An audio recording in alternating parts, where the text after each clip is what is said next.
Hello friends, welcome back to another Value Vintage Cards video. So I finally bit the bullet. I finished a run. The last one I had to add was a 1954 Topps.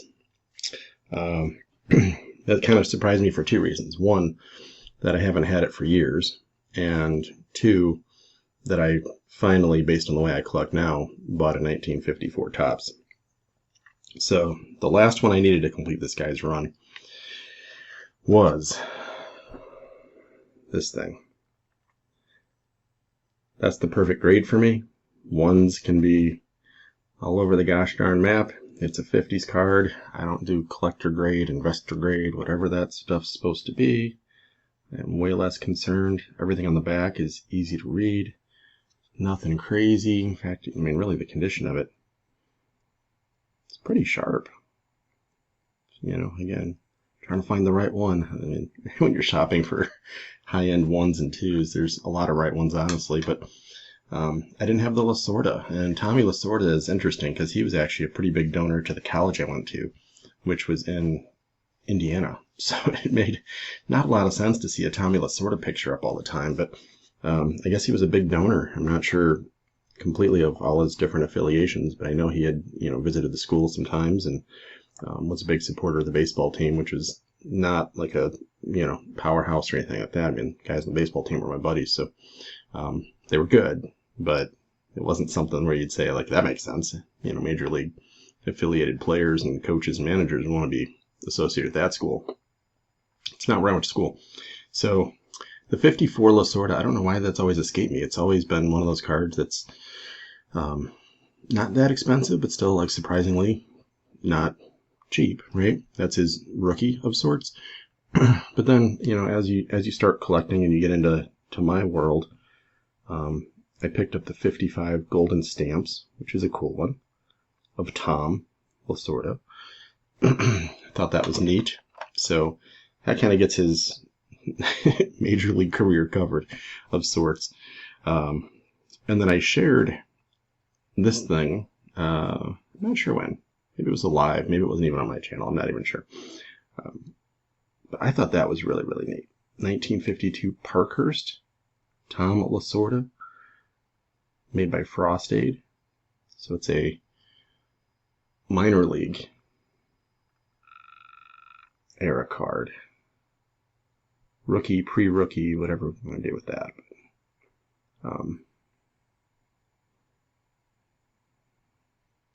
It's kind of neat. There we go. I finally glitched and decided to let you see what it says. But it's neat. It's a little advertisement on the back. Obviously, this is Frost Aid, from what I understand, is like a high C alternative or something. So it just gives a little rundown of him. Thomas Charles Lasorda. I thought that picture was cool. So I started looking to see what else there was that existed. And here's crazy. They emphasized the law in Lasorda. They separated it out, which is really fun. These are pretty darn scarce. This is the 1953 Canadian exhibits. I love oversized stuff. I love unique, haven't seen it before stuff.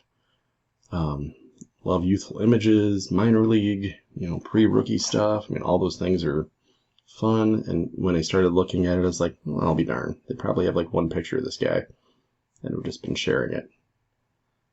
But the 1953 Canadian exhibits, it's definitely not the same kind of run as the 47 to 60 plus exhibit.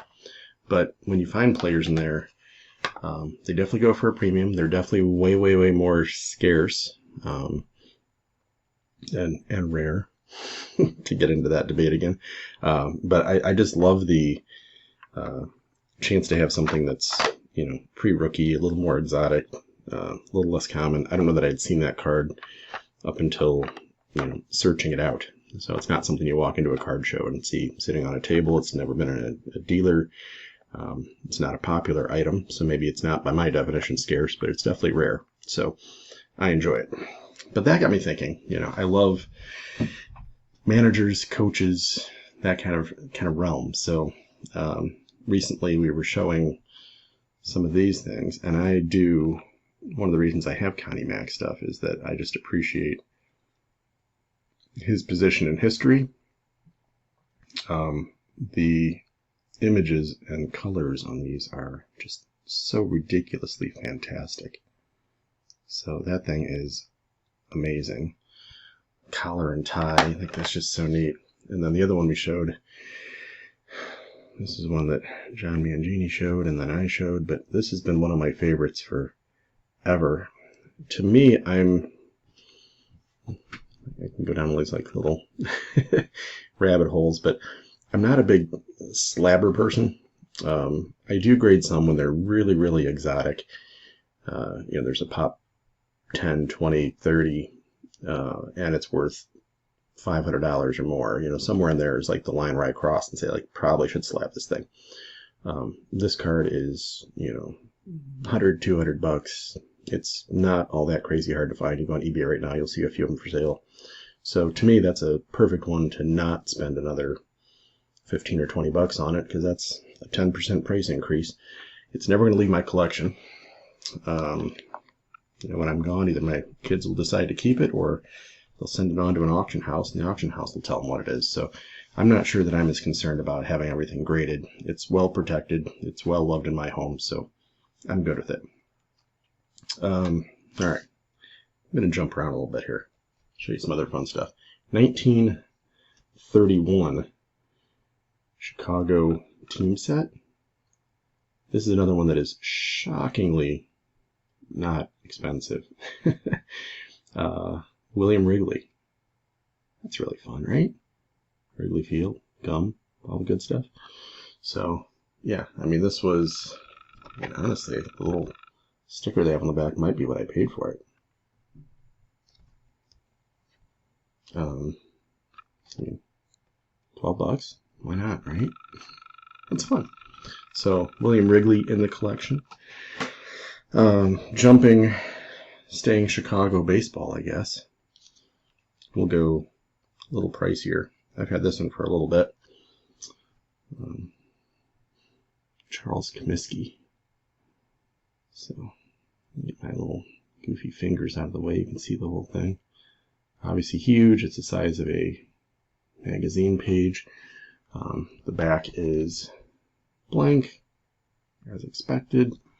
So it is a supplement to the Sporting News. This came out October 21st, 1909. And he's listed as Charles A. Comiskey, owner, Chicago White Sox. So I think that's super fun to have. So there was an auction on eBay where a whole bunch of these went, and of course I went after several, but I only landed one or two. That was one that I really wanted to get. I think that's such a unique piece and something different for the collection. All right, staying in the Charles Comiskey theme. I don't have a whole lot of his stuff, unfortunately. Although from what I hear, he wasn't necessarily the best guy for Chicago sports, but he's significant. This was one I just picked up not too long ago. This has been on the list for a long time, and it came across Facebook, actually. So, pretty happy to add that. The back of these, you can always tell the year of Cracker Jacks. 14's right side up, 15's upside down, so when you flip it, it's to read it correctly. So, front of card, back of card. So, kind of crazy. I have two ways to go for themes. I'll stick with Chicago. So Chicago, I've got a 52 Bowman of George Halas. So Halas Hall, George Halas obviously significant all across the Bears. It's right up on the back, says Halas is not only the founder, president, and head coach of the Bears, but was one of the organizers of the National Football League back in 1920. So, again, read your backs, people. You do learn a lot of interesting information by reading the back of these cards. There you go. That's what the back says. My camera sometimes will look at it and give you a one or two when you're at the eye doctor kind of review on it. But yeah, I think that's neat. So it's the 52 Bowman Large. That bear in the front is so awesome. And I feel like it looks like he's just ready to grab a beer and read the paper. I don't know. I feel like that's what my grandpa looked like most Saturday mornings.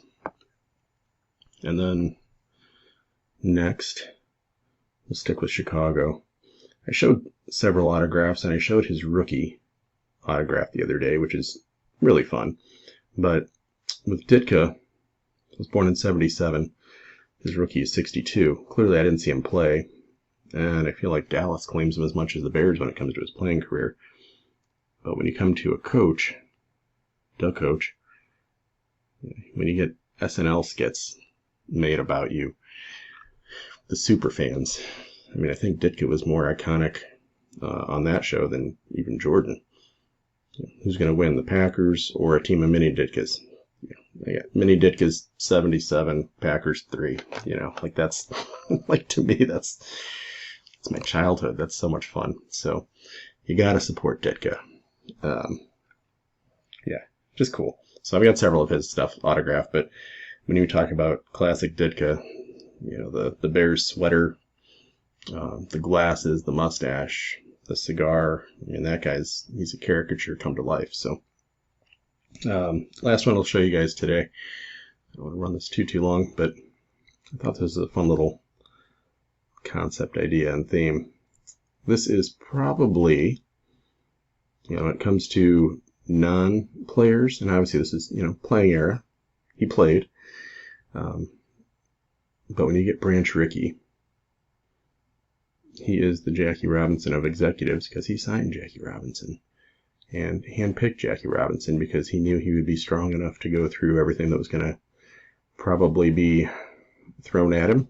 They were obviously friends. The impact he had. I think when you look at the list of mistakes he made, much shorter list. Not signing Yogi Berra over a few dollars was probably on the list of things that could have gone better. But I think that's such a neat card. Cracker Jacks are just amazing. A lot of people pick that as the set that's going to, boom and explode. There's the back of it. So at this point, he's already manager of the St. Louis American team. I think his Old Judge era is when he would have been playing, and obviously, 40s, 50s, 60s, he was making a huge impact in the game that would last forever. Trying to sign players from really all over. I think he was actively engaged with bringing Clemente. He was, Jackie Robinson obviously is his big kind of affiliation, but amazing executive. So Branch Rickey's career life, fantastic. My buddy Joe collects Branch Rickey really, really hard. He's got a lot of cool pictures. He's actually got a couple that from the Branch Rickey collection, which is just silly. So at some point we'll get him on a live or a recording or something like that, just so we can share pictures for half an hour and educate us on a little bit of players he's taken the really, really deep dive on. But I know Branch Rickey's like his number one search. So it's kind of the executive way of collecting Jackie Robinson in some ways, because with those two are hand in hand, friends, teammates, team partners, however you want to phrase that. But one without the other just doesn't tell the complete story. So it's really, really neat to collect Branch Rickey stuff as well. But that is a little bit of my executive manager owner collection run through, and really happy to have that Tommy Lasorda full little mini run. I will ask the community, because you get into stuff that's so crazy, rare, scarce. What did I miss? Is there anything Lasorda-wise that I'm missing? I know I'm missing Comiskey stuff. I know I'm missing a ton of Connie Mack stuff because he was in baseball for 400 years, I think. Ditka stuff goes on forever. Halas, I don't think has a whole lot, but if you can throw me some ideas, I'm always open. I love that stuff. Anyone else like me enjoy managers, coaches, owners, whatever you can find, and executives, things like that, or are you staying with the players and playing era, and post-playing and non-players is not interesting? So if so, I guess this was a bad video for you. If you like it, please share. Is there players you collect or anything else? As always, wishing you all a good one, and I'll see you next time. Thanks.